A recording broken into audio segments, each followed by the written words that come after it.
Well, thank you very much. Thank you for having me here. It is a pleasure to be part of this panel and to present our INFF to a very large audience. Very glad to be here. And Maldives, as you know, is a low-lying island nation with that is vulnerable to climate change and its effects. And these include erosion and coral bleaching, ocean acidification, and all of these effects of climate change is affecting the Maldives in general. And we are also at the forefront of climate change dialogue. So we take pride in leading the dialogue. So if you ask Maldives, if you know Maldives, if you talk about Maldives, climate change is something that is part and parcel with the name of the Maldives. So I think it is apt that when we do an INFF, we associate that with the climate aspect of the financing. I think that's the area where Maldives can lead in terms of INFF as well. But having said that, Maldives has a lot of development requirements as well. In addition to climate, we have a lot of challenges to overcome. One thing is to provide public services across scattered many islands. So geographically very dispersed.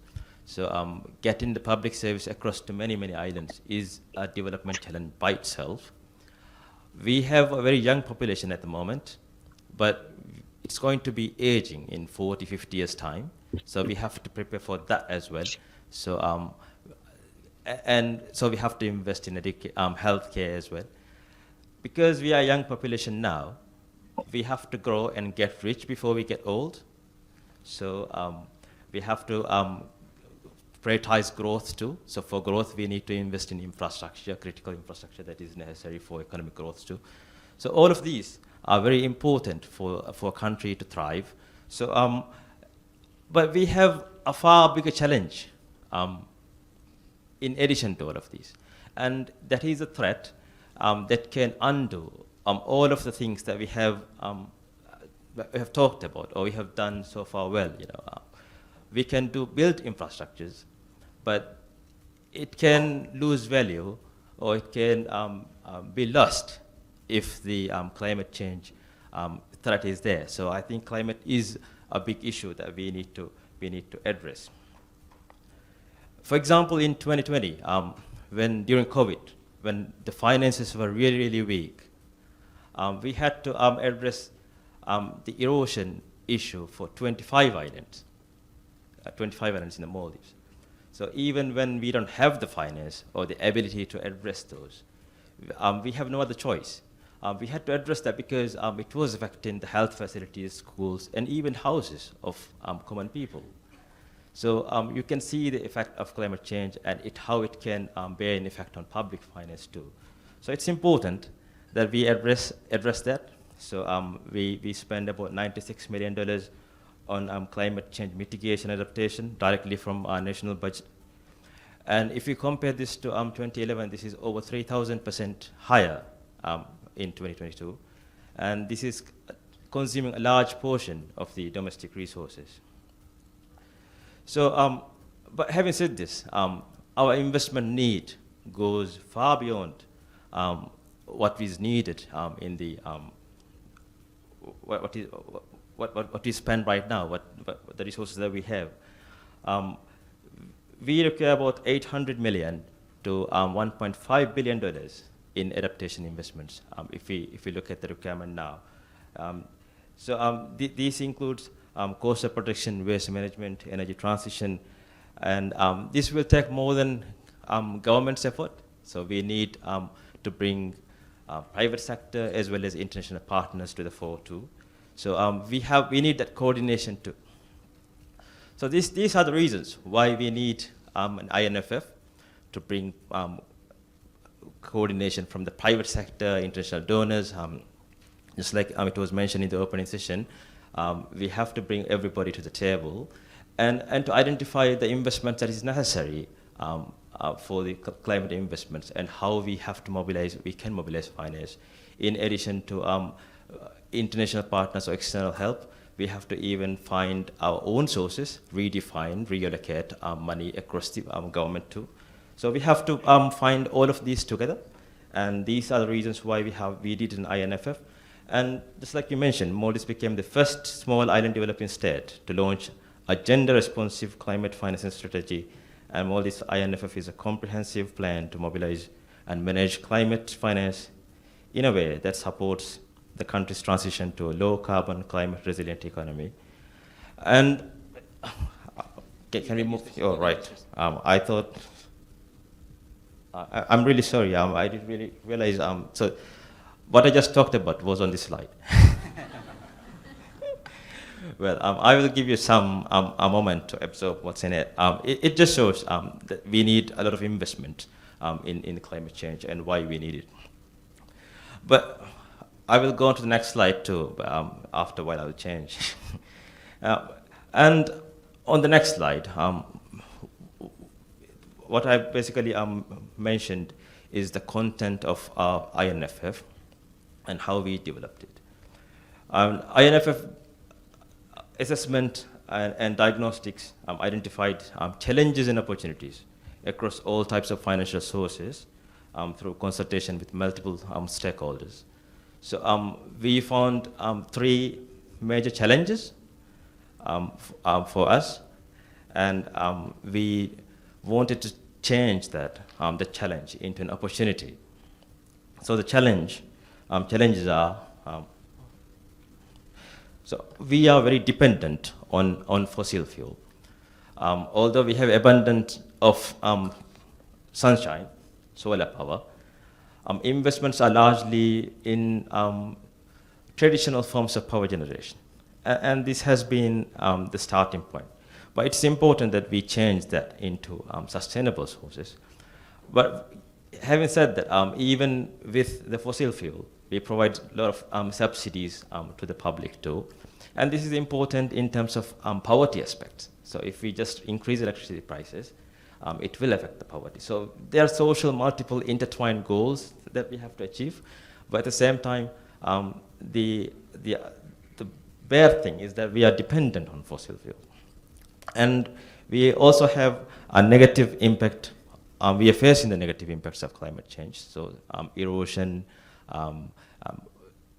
and coral bleaching, all of this is affecting the Maldives. And this can affect the tourism in the Maldives as well. So that can, in turn, reduce the revenue to this loss of revenue in tourism potential is also a reality that we face. And because we are a developing country, we invest in a lot of other things as well, and we are unable to adequately invest in climate change. So the investments are also lacking. So these are the main three problems that we identified. And we wanted to change this to an opportunity. And for this, as you can see on the slide, the first thing is to better align financing flows towards a sustainable agenda. So how we can bring more finances towards achieving SDGs and sustainable growth. And the second one is mainstreaming sustainability into risk management and transparency. So one thing we see is that climate risks are not integrated into the financial models, so that we underscore its importance while evaluating the investment. So I think bringing that can also improve the sustainability. So that's why this is identified. And the third one is mobilizing new sources of sustainable finance. So this is an area where, because Maldives needs a lot of investments in climate, we wanted to bring in a lot of new finances in. The investment need is here, there. So we identified three pillars, 16 objectives, and 127 actions, and these include all of the usual suspects in there, SDG, climate budgeting, ESG frameworks, green procurement, carbon pricing, emission trading systems, all of these are there. And we also did, so you can see that from the title, it was gender responsive. So why gender responsive? We see that the effects of climate change is much hardly felt for vulnerable groups, women, children, and so forth. The example that I mentioned, the erosion, when it reaches the common house, it is occupied by the children and the women. The husband would be most likely be working at the resort. So the household will be the affected household will be largely felt by the marginalized groups. So I think it's important that recognize that gender is a cross-cutting issue. And while we mobilize finance for climate change, we address the gender issue as well. So that's why we brought gender aspect too. And I will move on to the last slide. Yes, and Ahmed, I'm sorry to, well... Can I just briefly go ahead? Yeah, please, if you can wrap up. Yeah. So this is about the governance framework. So on the governance side, we brought in the Climate Finance Hub. So Ministry of Finance is leading this work. As you said, we want to have strong country ownership and implementation drive. So overall responsibility is with Ministry of Finance, and we are doing, we are bringing Climate Finance Hub to oversee the work and monitor and implement. So we will work with international partners and also government offices. We will provide technical assistance to government offices, coordinate with international partners to mobilize finance. So, and this is what we will be doing.